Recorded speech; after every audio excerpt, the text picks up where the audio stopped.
Today, my topic of discussion is heat stroke, which is very common in this part of the country during summer. I am describing first a case scenario. It was the month of July. A 55-year-old male laborer became unconscious at work. On examination, he was found to be obtunded with minimal response to painful stimulus. His skin was hot and flushed.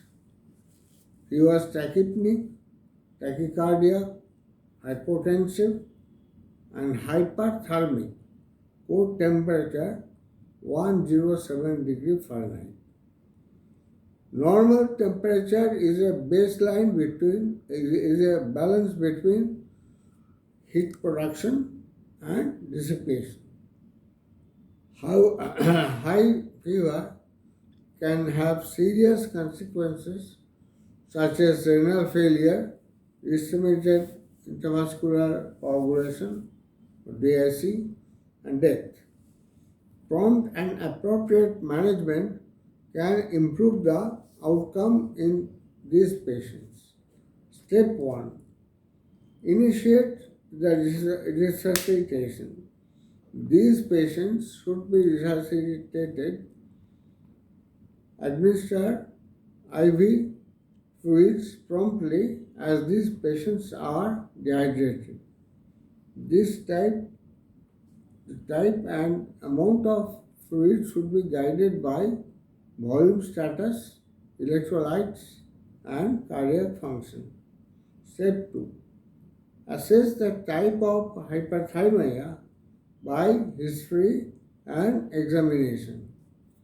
Hyperthermia is a core temperature greater than 104 degree Fahrenheit.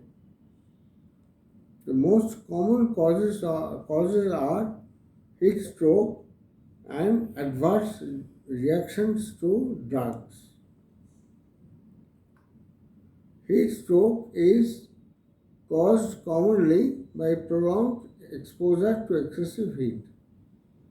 External heat stroke occurs in young, healthier individuals engaged in heavy exercise during periods of high ambient temperature and humidity.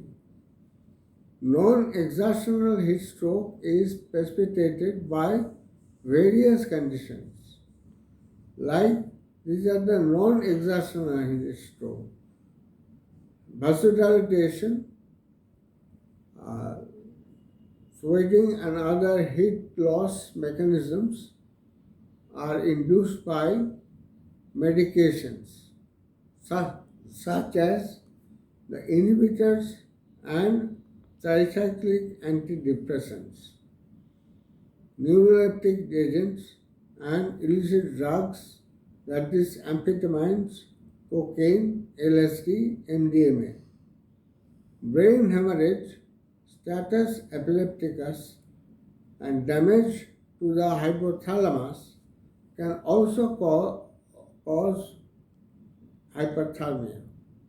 Thyrotoxicosis and pheochromocytoma cause the hyperthermia by increasing the heat production. Malignant hyperthermia is a rare condition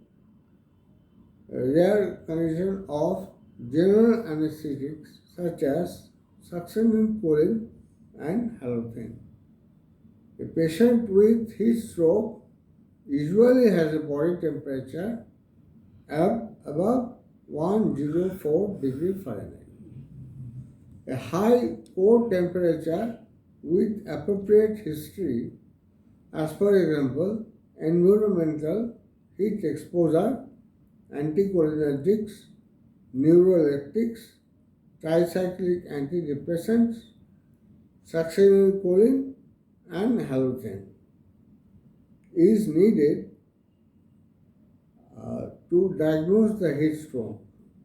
Signs and symptoms include altered mentation or seizures, Possible hallucinations: delirium, dry skin, and rapid pulse, tachypnea, arousal due to non-cardiogenic pulmonary edema, pupil dilation, muscle rigidity, hypotension, arrhythmias, rhabdomyolysis, dyselectrolytemia, and coma. Disseminated intravascular coagulation and mixed acidosis can accompany the elevated temperature. Now come to the next point, that is malignant hyperthermia. This should be suspected if there is sudden rise of EtCO2 in a patient undergoing surgery under general anesthesia. Now, step 3, send investigations like hemogram, creatinine, phosphokinase. Elevated levels suggest hyperthermia. Renal functions, urine for myoglobin. When indicated, coagulation studies, toxicologic screening, CT, head and lumbar puncture should be carried out. Diagnosis of malignant hyperthermia is confirmed by in vitro muscle contracture test. Step 4, that is general management. Ask the patient to rest, preferably in a cool place. If the patient is conscious, offer fluids but avoid alcohol and caffeine. Confirm the diagnosis with a calibrated thermometer to measure the high temperature, 40 to 47 degrees centigrade. Encourage him or her to shower and bath or sponge off with cool water. There is no role of antipyretics like acetaminophen, acetylsalicylic acid, etc. Monitor the core temperature continuously when a rectal or esophageal probe. In order to avoid iatrogenic hypothermia, stop cooling at 39.5 degrees centigrade, that is 103 degree Fahrenheit.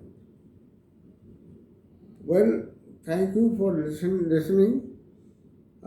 This much for today's lecture. I will conclude it the next day by the last chapters.